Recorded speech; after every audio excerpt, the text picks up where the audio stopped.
9 నెలల్లో మీరు చూస్తే అనేక హామీల్ని అమలు చేసుకుంటూ వచ్చాం. ఇప్పటికి పింఛన్లు దేశంలో ఎక్కడా లేదు.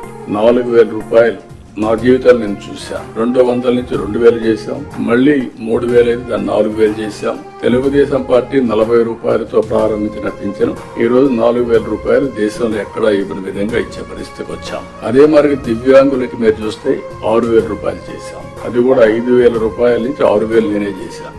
2014లో 500 ఉంటే దాన్ని 3,000 చేసి మళ్ళీ ఇప్పుడు 6,000 చేశాం. ఇది కాకుండా మీరు చూస్తే కిడ్నీ పేషెంట్స్ గానీ, డయాలసిస్ చేసుకునే వాళ్ళు గానీ, ఇలాంటి వాళ్ళు చాలా మంది ఉన్నారు. లెప్రసీ పేషెంట్స్ గానీ ఇలాంటి వాళ్ళందరికీ 10,000 రూపాయలు ఇస్తున్నాం. కొంతమంది బెడ్ రిడన్ అయిపోయారు. వాళ్ళకు ఒక మనిషి కావాలి అసిస్టెంట్. దానికి మానవతా దృక్పథంతో 14-15,000 రూపాయలు ఇస్తున్నాం. ఈ దేశంలో నాకు తెలిసి ఎక్కడ ఇవ్వడం లేదు. ఈ ఒక్క కార్యక్రమంకి 33,000 కోట్ల రూపాయలు సంవత్సరానికి ఖర్చు పెడుతున్నాం. This is the biggest DBT welfare programme. మీరు గుర్తుపెట్టుకోవాల్సిన అవసరం ఉంది.